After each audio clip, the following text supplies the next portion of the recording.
दोस्तों, आज मैं आपको जो कहानी सुनाने जा रही हूँ, ये कहानी है राजा की मूंछ वाली बेटी की। तो चलिए दोस्तों, देखते हैं आज की ये कहानी। बहुत समय पहले की बात है। राजा हरि सिंह का एक बेटा और एक बेटी थी। बेटी को बचपन से ही मूंछ थी, इसलिए राजा उससे बेटे से बहुत कम प्यार करता था। मुझे तो लगता है इसकी मूंछ कभी खत्म नहीं होगी। हाँ महाराज, मैंने कई वैद्यों को दिखाया, पर सभी का कहना है कि इसका कोई इलाज नहीं है। तो फिर मुझे ऐसी बेटी नहीं चाहिए जिसकी मूंछ हो। पर महाराज, है तो बेटी ही ना, अब उसका क्या करेंगे हम? मुझे राज्य को संभालने के लिए एक राजकुमार की जरूरत है। हम इसे किसी को दान कर देंगे। पर इस मूंछ वाली लड़की का कोई क्या करेगा? ये तो किसी काम की नहीं है। तुमने बिल्कुल सही कहा। इसे कोई नहीं रखेगा। हम इसे जंगल में कहीं छोड़ देते हैं। फिर राजा ने अपनी बेटी को अपने पास बुलाया और उससे बोला, बेटा, क्या तुम हमारे साथ जंगल में शिकार पर चलोगी? हाँ पिताजी, मैं जरूर चलूंगी आपके साथ। ठीक है, तुम जल्दी से तैयार हो जाओ। आज हम तुम्हें भी अपने साथ लेकर चलेंगे, ठीक है? ठीक है पिताजी, मैं अभी आती हूँ। राजा और राजकुमारी दोनों घोड़े पर बैठकर जंगल की ओर निकल पड़े। राजा अपने पास वाले जंगल को छोड़कर बहुत दूर घाटी के पीछे वाले जंगल में राजकुमारी को लेकर गया। पिताजी, हम तो बहुत दूर आ गए हैं। हाँ बेटी, आज हम दूर के ही जंगल में शिकार करेंगे। जंगल में पहुँचने पर राजा ने राजकुमारी को घोड़े से नीचे उतार दिया और बोला, मैं थोड़ा आगे जाकर देखता हूँ। कहीं कोई शिकार दिखाई दिया तो फिर तुम्हें बुलाता हूँ। तब तक तुम यहीं बैठी रहो, ठीक है? ठीक है पिताजी, आप जल्दी आइएगा। राजा अपने घोड़े पर बैठकर और जंगल से बाहर निकलकर अपने महल में वापस आ गया और रानी से कहा, मैंने उस मनहूस को जंगल में ही छोड़ दिया है। अब से हमारा सिर्फ एक ही बेटा है और वही आगे चलकर हमारे राज्य को संभालेगा। अच्छा किया आपने। वैसे भी वो हमारे किसी काम की नहीं थी। चलिए, आप थक गए होंगे, थोड़ा सा आराम कर लीजिए। यहाँ जंगल में राजकुमारी दिव्या राजा के इंतजार में बैठी रही। इंतजार करते करते बहुत रात हो गई, पर राजा वापस नहीं आया।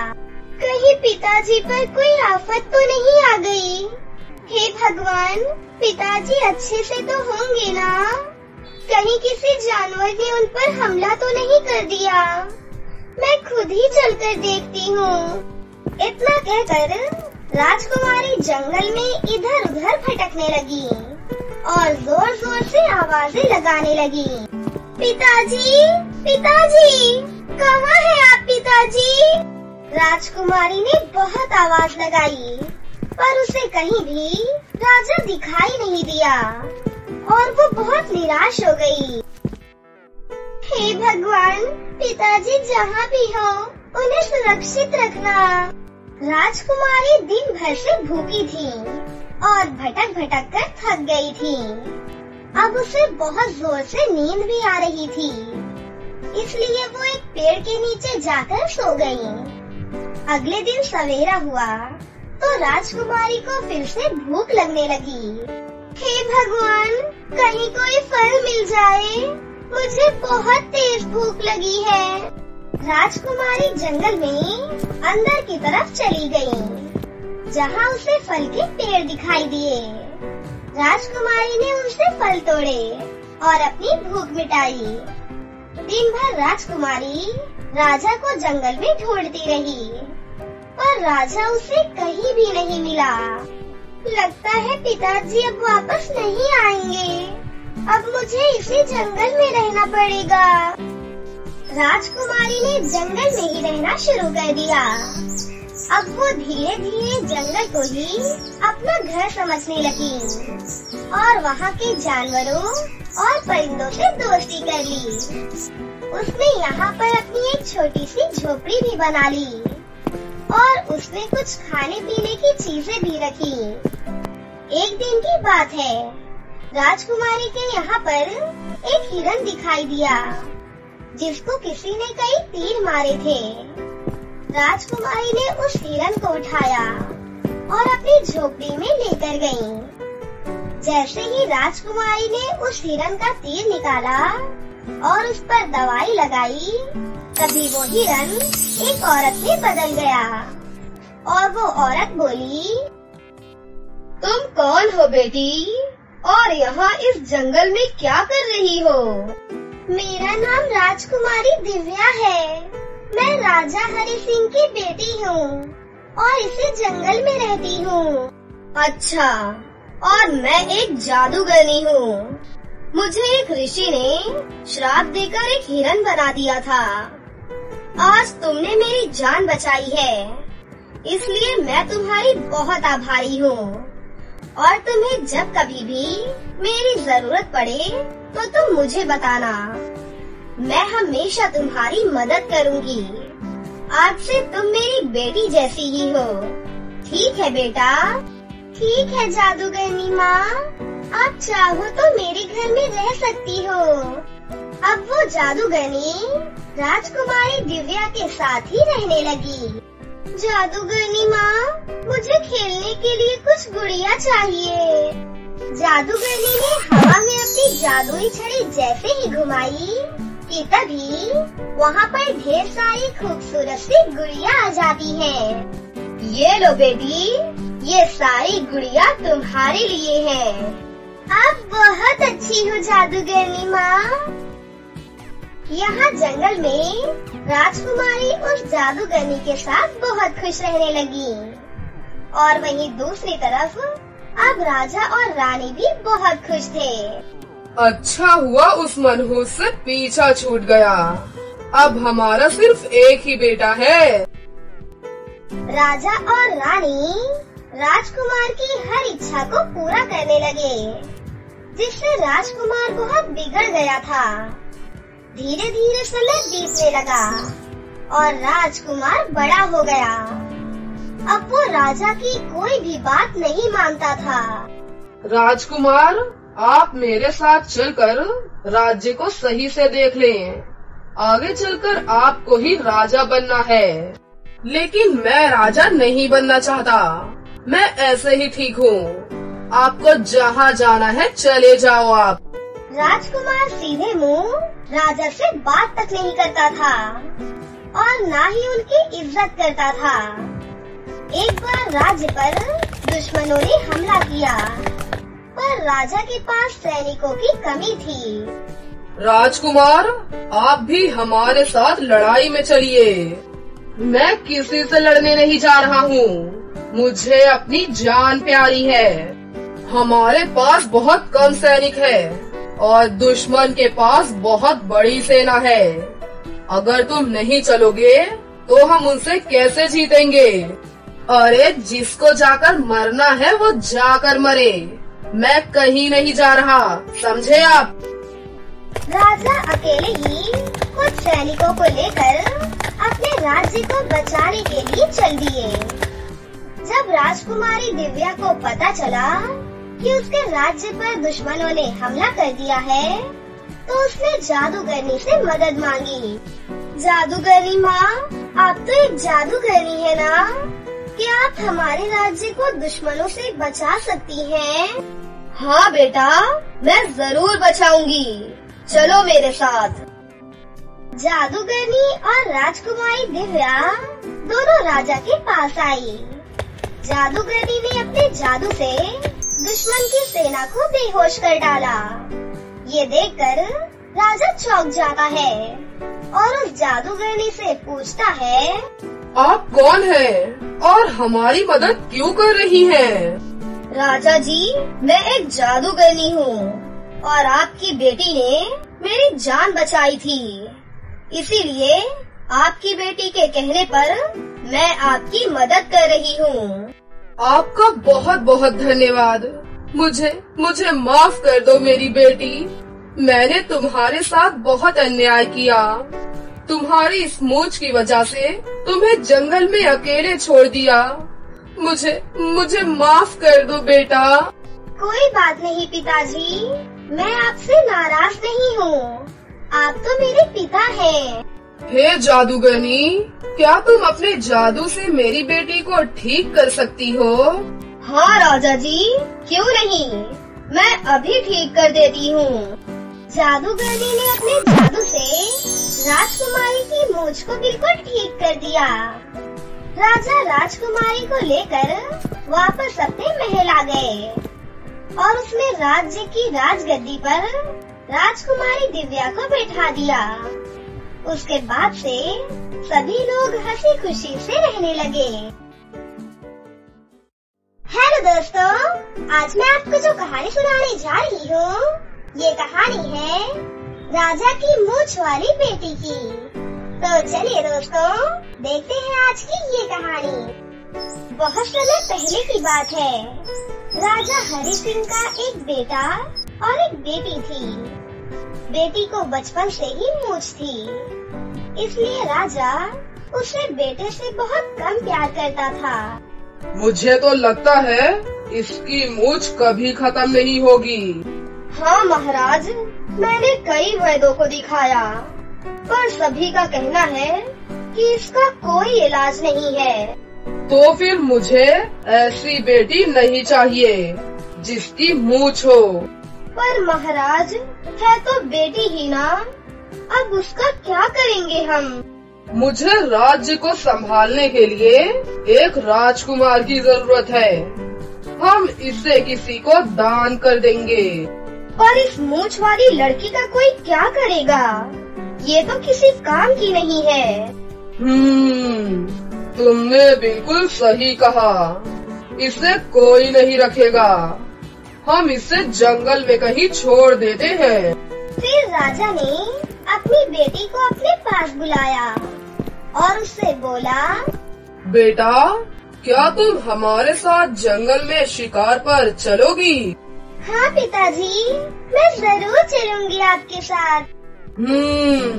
ठीक है, तुम जल्दी से तैयार हो जाओ। बहुत समय पहले की बात है। आरोही नाम की एक लड़की अपनी सौतेली माँ रेवती और अपनी सौतेली बहन मनीषा के साथ रहती थी। आरोही पढ़ने लिखने में बहुत होशियार थी, इसलिए वो क्लास में हमेशा फर्स्ट आती थी। जबकि दूसरी तरफ आरोही की सौतेली बहन मनीषा बहुत ही सुस्त और कामचोर थी। उसका पढ़ाई में बिल्कुल भी मन नहीं लगता था। क्योंकि आरोही पढ़ने में बहुत अच्छी थी, इसलिए कॉलेज वालों ने उसे उपहार में एक स्कूटी दी थी। स्कूटी को पाकर आरोही बहुत ज्यादा खुश थी। उसके बाद आरोही रोज अपनी नई स्कूटर को चलाकर कॉलेज जाया और आया करती थी। ये सब देखकर रेवती और मनीषा को उस पर बहुत गुस्सा आता था। तू हमेशा क्लास में फर्स्ट आती है और तो और तुझे इनाम में स्कूटी भी मिली है, जिस वजह से पूरे गांव के लोग मेरी बेटी का बहुत मजाक उड़ा रहे हैं। लेकिन माँ, इसमें मेरी क्या गलती है? अगर दीदी भी मन लगाकर पढ़ाई करेंगी तो वो भी फर्स्ट आ सकती हैं और उनको भी एक नई स्कूटी मिल सकती है। माँ, ये रोज मजे से स्कूटी पर बैठकर कॉलेज जाती है और मुझे पैदल ही जाना पड़ता है। इस बात से मुझे और भी ज्यादा गुस्सा आता है। अब मैं इसकी स्कूटी को ही जलाकर राख कर दूंगी। हाँ, तू सही कह रही है। इसकी स्कूटी को ही जलाकर राख कर देते हैं। इतना कहकर रेवती अंदर से मिट्टी का तेल लाती है और उसे आरोही की स्कूटी पर डाल देती है। तुम लोग ऐसा मत करो, ये मेरी मेहनत का फल है, प्लीज ऐसा मत करो। लेकिन वो दोनों आरोही की एक नहीं सुनते और स्कूटी को आग लगा देते हैं। बेचारी आरोही अपनी स्कूटी को जलता हुआ देखकर बहुत रोती है, लेकिन वो कुछ कर भी तो नहीं सकती थी। अब तू कल से कॉलेज नहीं जाएगी, बल्कि दूसरों के घरों में काम करेगी। हाँ, माँ बिल्कुल ठीक कह रही है। और अगर तूने हमारी बात नहीं मानी तो हम तुझे घर से बाहर निकाल देंगे। समझ में आई बात?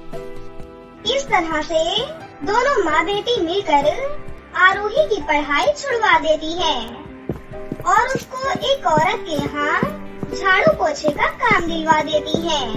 सुन आरोही, ये चावल की बोरी उठाकर जल्दी से चक्की पर ले जा और उसे पिसवाकर जल्दी से लेकर आ। लेकिन मालकिन, ये बोरी तो बहुत ही भारी है, मैं इतना सारा चावल लेकर नहीं जा सकती। देख, ज्यादा नखरे मत कर, तू मेरी नौकरानी है, मैं जो बोलूँगी तुझे वो करना ही पड़ेगा। इतना बोलकर आरोही की मालकिन एक डंडा उठा लेती है और उससे बोलती है, अब जल्दी से बोरी उठा, नहीं तो मैं तेरी खाल खींच लूंगी। इसके बाद आरोही दुखी होकर वो बोरी उठाकर वहाँ से ले जाती है। लेकिन तभी रास्ते में अचानक से बहुत तेज बारिश हो जाती है और सारा चावल पूरी तरह से भीग जाता है। अरे, सारा चावल तो भीग गया, आज तो मुझे मालकिन बहुत मारेंगी, अब मैं क्या करूं?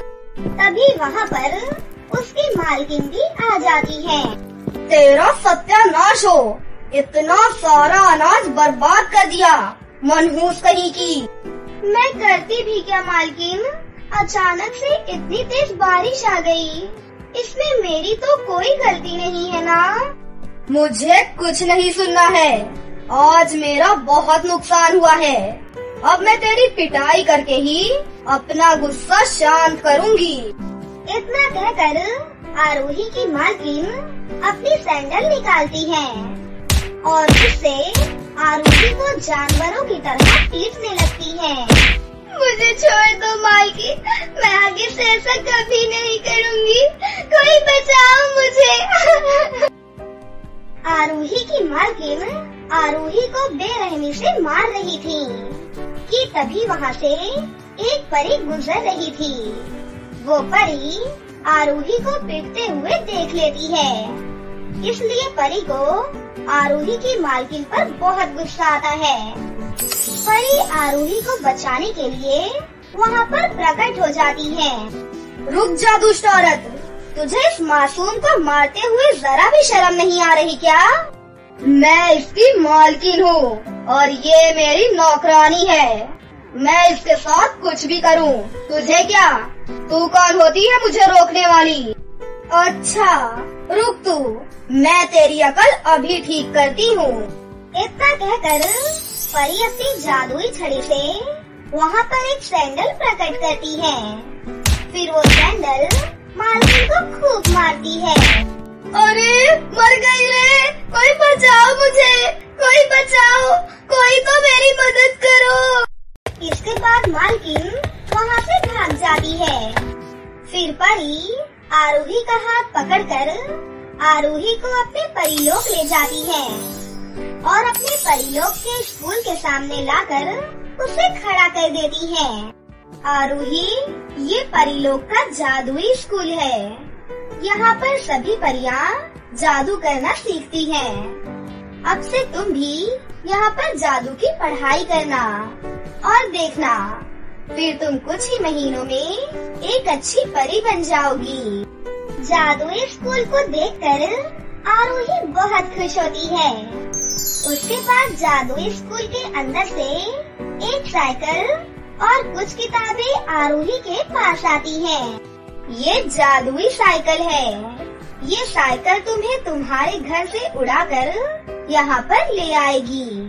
अब तुम जाओ यहाँ से और कल रात होते ही यहाँ पर पढ़ाई करने आ जाना, ठीक है? इसके बाद आरूही परी का शुक्रिया अदा करके अपनी किताबें लेकर उस साइकिल पर सवार हो जाती है और उड़कर अपने घर के बाहर आ जाती है। लेकिन तभी रेवती और मनीषा वहाँ पर आ जाती है। मनीषा और रेवती ने आरूही की साइकिल उड़ते हुए देख ली थी। आरूही, ये बता, तेरे पास उड़ने वाली साइकिल कहाँ से आई? ये साइकिल मुझे एक परी ने दी है और कल से मैं परी लोग के स्कूल में जाकर पढ़ाई करूँगी। अच्छा, तो ये बात है। तो फिर उस स्कूल में बहुत सारी जादुई चीजें भी होंगी। चलो माँ, हम दोनों उस स्कूल में चलते हैं। फिर हम दोनों उस स्कूल से ढेर सारी जादुई चीजें लेकर आएंगे और बहुत ही अमीर हो जाएंगे। हाँ बेटी, तूने बिल्कुल सही कहा। चल आरूही, हमें इसी वक्त उस जादुई स्कूल में ले चल, वरना हम दोनों तेरी खूब पिटाई करेंगे। आरूही मजबूर थी, इसलिए वो उन दोनों को अपनी साइकिल पर बिठाकर जादुई स्कूल में ले जाती है। अरे वाह, ये स्कूल तो बहुत ही खूबसूरत है। इसके बाद दोनों माँ बेटी जादुई स्कूल के अंदर जाने लगती है। लेकिन तभी वहाँ पर परी आ जाती है और अपनी जादुई छड़ी घुमाकर दोनों माँ बेटी को हवा में उल्टा लटका देती है और नीचे जमीन में आग लगा देती है। परी जी, हमें माफ कर दो, हमें नीचे उतारो, मुझसे अब बर्दाश्त नहीं हो रहा है। बेटी मोनिका, हमें बचा ले, अब हम कभी भी ऐसा नहीं करेंगे, हमें माफ कर दो। परी जी, आप इन्हें छोड़ दीजिए। आरूही के इतना कहने पर परी उन दोनों को छोड़ देती है। इस तरह उन दोनों माँ बेटी को उनके किए की सजा मिल जाती है और उस दिन के बाद से वो दोनों कभी भी आरूही को परेशान नहीं करती और उसकी खूब सेवा करती है। अब आरूही अपनी माँ और बहन के साथ हंसी खुशी से रहने लगती है और दूसरी तरफ आरूही परियों के जादुई स्कूल में मन लगाकर पढ़ाई करती है और कुछ ही दिनों बाद वो एक शक्तिशाली और खूबसूरत परी बन जाती है। तो दोस्तों, कैसी लगी आपको हमारी ये कहानी? अगर आपको हमारी कहानी अच्छी लगी हो तो इसे जरूर लाइक करें, साथ ही हमारे चैनल को सब्सक्राइब भी कर लें और बेल आइकन को दबाना ना भूलें। मिलते हैं अगली वीडियो में। धन्यवाद।